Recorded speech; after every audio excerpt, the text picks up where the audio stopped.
Bismillahirrahmanirrahim. Assalamualaikum warahmatullahi wabarakatuh. Alhamdulillahirabbil alamin. Segala puji syukur kehadirat Allah Subhanahu wa taala yang masih memberikan kita nikmat kesempatan dan kesehatan sehingga kita bisa masih menjalankan aktivitas kita sebagaimana biasanya. Dan tidak lupa pula kita aturkan salawat serta salam kita kepada junjungan Nabi Muhammad sallallahu alaihi wasallam yang dimana beliau telah membawa umat Islam dari zaman jahiliyah menuju zaman yang terang benderang ini. Baiklah, di sini kami di kelompok 3 akan menyampaikan tentang bagaimana urgensi integrasi nasional sebagai salah satu parameter persatuan dan kesatuan bangsa. Di sini saya sebagai pemateri pertama akan menyampaikan tentang konsep dan urgensi integrasi nasional itu sendiri.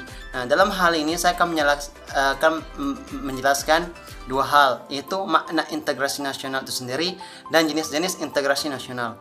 Nah, untuk memahami makna integrasi nasional, kita bisa memahaminya secara etimologi dan terminologi. Nah, adapun secara etimologinya itu menyangkut tentang makna kata per kata tersebut seperti integrasi sama nasional. Nah, adapun secara terminologinya itu banyak pendapat istilah oleh para ahli. Jadi terminologi itu adalah mengacu pada istilah yang dimana integrasi nasional itu memiliki pengertian yang berbeda-beda menurut para ahli. Nah, baiklah, di sini kita kembali kepada integrasi secara etimologinya. Nah, kita akan bahas satu persatu. Nah, adapun integrasi yang bermakna dalam kamus bahasa besar Indonesia itu dimaknai dengan pembauran dari unsur-unsur yang berbeda sehingga menjadi kesatuan yang bulat dan utuh. Nah, adapun nasional berasal dari kata nation, yaitu bahasa Inggris, yaitu yang berarti bangsa. Nah, kita bisa ambil kesimpulan di sini di mana integrasi nasional itu bermakna yaitu pembauran unsur-unsur yang berbeda sehingga menjadi kesatuan yang bulat dan utuh sehingga menjadi suatu bangsa yang besar yang dimana terdiri dari berbagai ras, suku, agama dan lain sebagainya. Nah, dan adapun jenis-jenis daripada integrasi nasional itu sendiri. Pada umumnya integrasi nasional itu terbagi menjadi 3 bagian, yaitu integrasi politik, integrasi ekonomi, sama integrasi sosial budaya. Nah, adapun integrasi politik terbagi lagi menjadi 5, yaitu integrasi bangsa, integrasi wilayah, kemudian yang ketiga integrasi nilai, kemudian keempat adalah integrasi elit massa, kemudian yang kelima ialah integrasi tingkah laku atau kita sebut dengan perilaku integratif. Nah, di sini kemudian kita beralih lagi ke integrasi ekonomi. Nah, kalau integrasi ekonomi ini erat kaitannya dengan saling ketergantungan masyarakat, sehingga di dalam masyarakat akan menciptakan suatu konsep yang dimana dia akan bekerja sama dalam penentuan norma, aturan, dan prosedur dalam memenuhi kebutuhannya sehari-hari. Nah, di mana integrasi ekonomi ini akan menghapus atau meniadakan batasan-batasan yang ada di setiap wilayah. Untuk apa? Untuk memenuhi setiap kebutuhan yang diperlukan oleh setiap daerah-daerah. Nah, karena setiap daerah akan mempunyai keuntungan dan kelemahannya masing-masing, sehingga perlu saling ketergantungannya sehingga menciptakan suatu namanya konsep atau aturan bersama dalam memenuhi kebutuhannya sehari-hari. Kemudian ada pun yang disebut dengan integrasi sosial budaya. Nah, integrasi sosial budaya ini adalah persatuan dari unsur-unsur yang berbeda. Ini sama halnya dengan kayak tadi integrasi bangsa, di mana integrasi sosial budaya ini adalah penyatuan dari unsur-unsur yang berbeda seperti ras, suku, agama, dan sistem dan nilai dan lain sebagainya. Nah, itulah beberapa penjelasan tentang makna daripada integrasi nasional sama jenis-jenisnya. Mungkin hanya itu yang bisa saya sampaikan sebagai pemateri pertama. Untuk pemateri keduanya saya persilahkan. Baik, saya pemateri kedua yaitu pajak sebagai instrumen memperkokoh integrasi nasional. Salah satu tujuan negara Republik Indonesia sebagaimana terdapat dalam alinea Undang-Undang Dasar 1945 adalah menjunjung kesejahteraan umum. Kesejahteraan umum akan dapat dicapai atau akan lebih dicapai apabila keuangan negara sehat atau lebih dengan kata lain negara memiliki dana yang cukup untuk membiayai seluruh kegiatan yang diperlukan untuk menunjukkan tujuan negara, yaitu memajukan kesejahteraan umum tersebut. Tidak bisa dilepaskan dari sumber-sumber penerimaan negara. Salah satu sumber negara adalah penerimaan dari sektor pajak. Dalam kurun waktu 5 tahun terakhir, penerimaan pajak merupakan sumber pendapatan negara yang utama.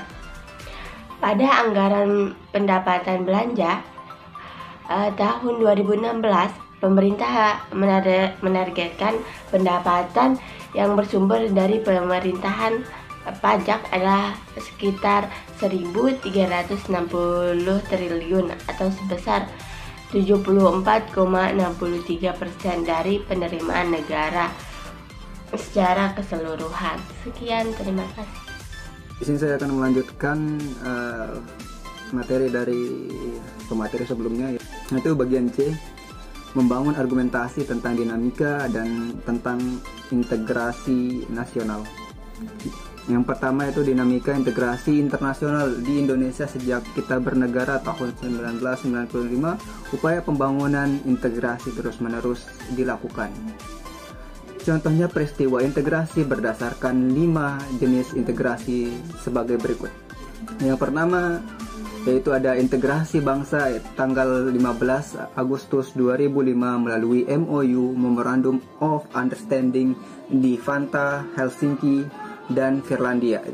Yang kedua itu ada integrasi wilayah melalui deklarasi Juanda tanggal 13 November 1957. Yang ketiga itu ada integrasi nilai melalui kurikulum 1975, mulai diberikannya mata pelajaran pendidikan moral Pancasila atau PMP di sekolah. Dan di kurikulum 2013 terdapat mata pelajaran pendidikan Pancasila atau PPKN. Yang keempat, ada integrasi elit massa, misalnya kunjungan ke daerah, temu kader PPK, dan kotak pos presiden. Kedekatan yang sifatnya mendekatkan elit dan massa akan menguatkan dimensi vertikal integrasi nasional. Dan yang terakhir, yang kelima, integrasi tingkah laku atau perilaku integratif. Mewujudkan perilaku integratif dilakukan dan pembentukan lembaga-lembaga politik dan pemerintahan. Pembentukan lembaga-lembaga politik dan birokrasi di Indonesia diawali dengan hasil sidang pertama PPKI tanggal 18 Agustus 1945, yakni memilih presiden dan wakil presiden. Sidang PPKI kedua tanggal 19 Agustus 1945 memutuskan pembentukan 12 kementerian dan 8 provinsi di Indonesia. Kemudian ada tantangan dalam membangun integrasi, yaitu ada 2 dimensi, yaitu dimensi vertikal dan dimensi horizontal. Tantangan yang berkenaan dengan pembelahan horizontal yang berakar pada perbedaan suku, agama, ras, dan geografi.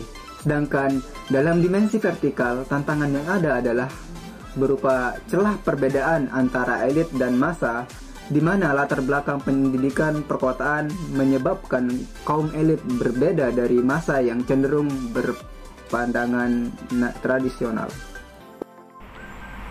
Baik, selanjutnya di sini saya sebagai pemateri terakhir akan membahas tentang mendeskripsikan esensi dan urgensi integrasi nasional. Masyarakat yang terintegrasi dengan baik merupakan harapan bagi suatu negara, sebab integrasi masyarakat merupakan kondisi yang sangat diperlukan bagi suatu negara untuk kejayaan nasional demi mencapai tujuan yang diharapkan.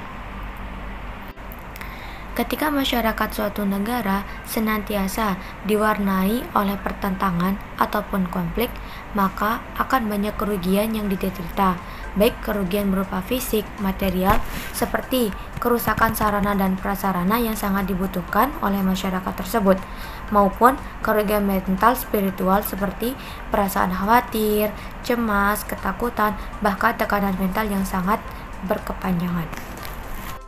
Integrasi masyarakat yang sepenuhnya memang suatu yang tidak mungkin diwujudkan, karena setiap masyarakat di samping membawa potensi integrasi juga menyimpan potensi konflik ataupun pertentangan. persamaan kepentingan kebutuhan untuk bekerja sama, serta konsensus tentang nilai-nilai tertentu dalam masyarakat merupakan potensi yang mengintegrasikan. Sebaliknya, perbedaan yang ada dalam masyarakat seperti perbedaan suku, agama, ras, ataupun budaya merupakan kepentingan menyimpan potensi konflik, terlebih apabila perbedaan-perbedaan tersebut tidak dikelola dan disikapi dengan cara yang baik ataupun dengan cara yang tepat.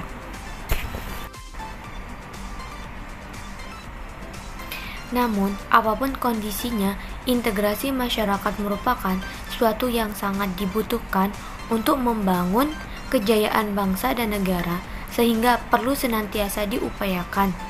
Kegagalan dalam mengintegrasi masyarakat berarti kegagalan untuk membangun suatu bangsa ataupun kejayaan nasional. Bahkan dapat mengancam kelangsungan hidup bangsa dan negara yang bersangkutan. Mungkin hanya itu yang saya Baik, saya ucapkan banyak-banyak terima kasih kepada rekan-rekan yang telah menjelaskan setiap materi yang disampaikan. Nah, di sini saya akan menyampaikan beberapa kesimpulan yang telah disampaikan oleh rekan-rekan kami terkait materi yang disampaikan tadi. Nah, di mana integrasi itu merupakan suatu pembauran sehingga menjadi suatu kesatuan yang utuh, sehingga menciptakan suatu kebangsaan yang besar. Kemudian ada pun jenis-jenis pada integrasi nasional itu sendiri, yaitu ada 3, yaitu integrasi politik, integrasi ekonomi, dan integrasi sosial budaya. Dan ada pun hambatan-hambatan yang menjadikan integrasi itu terhambat untuk tercipta. Di antaranya ada 2 tantangan, yaitu tantangan yang pertama secara horizontal dan vertikal. Nah, tantangan secara horizontal itu merupakan tantangan yang dimana yang berkenaan dengan ras, suku, agama, antar golongan dan lain sebagainya, yang menyebabkan susah terjadinya suatu kesatuan yang utuh disebabkan perbedaan yang begitu banyak.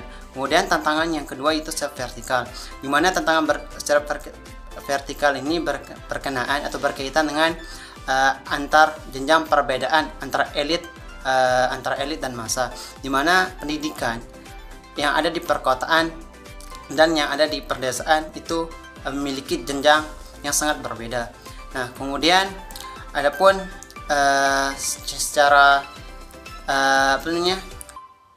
pembentukan integrasi yang baik itu akan menjadi suatu harapan bagi suatu negara untuk menjalin hubungan antar suku, ras, dan agama jikalau diciptakan suatu integrasi nasional yang bisa mampu menciptakan suatu persatuan yang utuh antar ras, golongan, agama, dan lain sebagainya.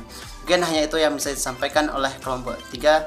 Saya ucapkan banyak-banyak terima kasih, dan apabila ada kekurangan dan salah kata dari kami, mohon untuk diberi masukan dan lain sebagainya. Sekian dari kami dari kelompok 3. Wassalamualaikum warahmatullahi wabarakatuh.